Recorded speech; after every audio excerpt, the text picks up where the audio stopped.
کیا وجہ ہے؟ ہم عید میلاد النبی نہیں مناتے لیکن یوم پاکستان مناتے ہیں، آزادی پاکستان کا دن مناتے ہیں۔ تو میں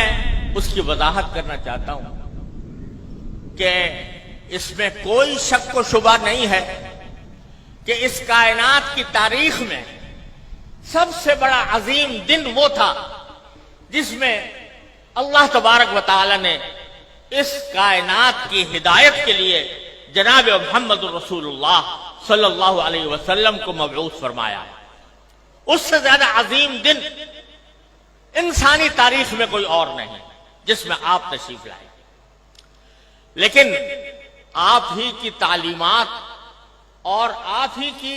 سنت اور آپ کے جانثار صحابہ کرام کی سنت یہ ہے کہ انہوں نے کبھی نبی کریم سرور عالم صلی اللہ علیہ وسلم کا دن نہیں منایا، اور اس لیے نہیں منایا کہ اللہ تبارک و تعالی نے رسول کریم صلی اللہ علیہ وسلم کو اس لیے مبعوث فرمایا تھا تاکہ آپ کی ہدایت کی روشنی سے یہ کائنات منور ہو اور لوگ آپ کی تعلیمات کی اتباع اور پیروی کریں۔ آپ کی ذات والا صفات وہ ہر قسم کی رسمی کارروائیوں سے کہیں بالاتر ہے، اور حضرات صحابہ کرام جو آپ کی زندگی کے ایک سانس کے بدلے اپنی ساری زندگیاں نچھاور کر سکتے تھے، انہوں نے کبھی یہ دن نہیں منایا۔ جب انہوں نے جو کوئی چیز نہ منائی ہو اور انہوں نے اس سے اعتراض کیا ہو اور اس کے بجائے ساری زندگی اتباع سنت کی کوشش کی ہو، اس کو اگر ہم منانا شروع کریں تو دین کے اندر ایک اضافہ ہوگا، دین کے احکام میں ایک اضافہ ہوگا، اور دین کے کام میں کوئی اضافہ وہ بدعت کہلاتا ہے۔ من احدث فی امرنا ھذا فہو رد، تو وہ بدعت بن جاتا ہے کیونکہ وہ ایک مذہبی معاملہ ہے۔ عید میلاد النبی مذہبی تقریب کے طور پر منائی جاتی ہے، مذہبی عید کے طور پر، عید کا نام اس کا رکھا گیا ہے،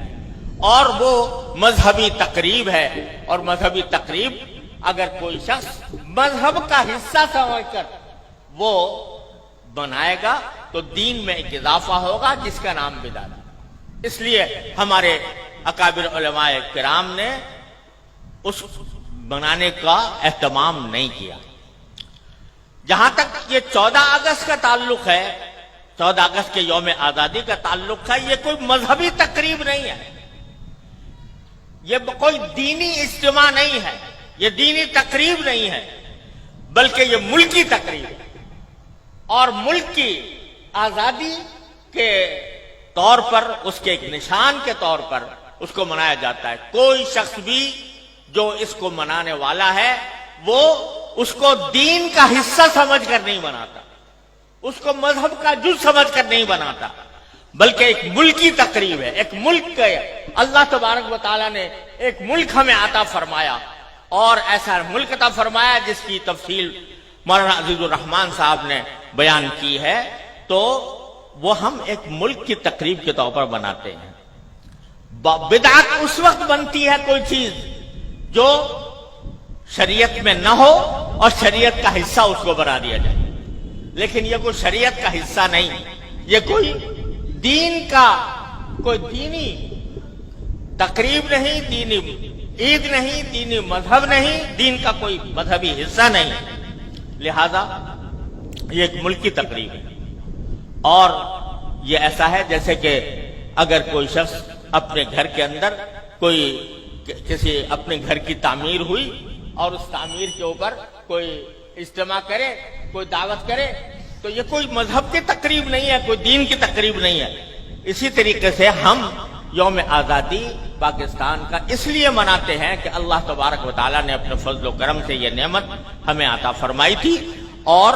ملکی تقریب کے طور پر اس کو منایا جاتا ہے۔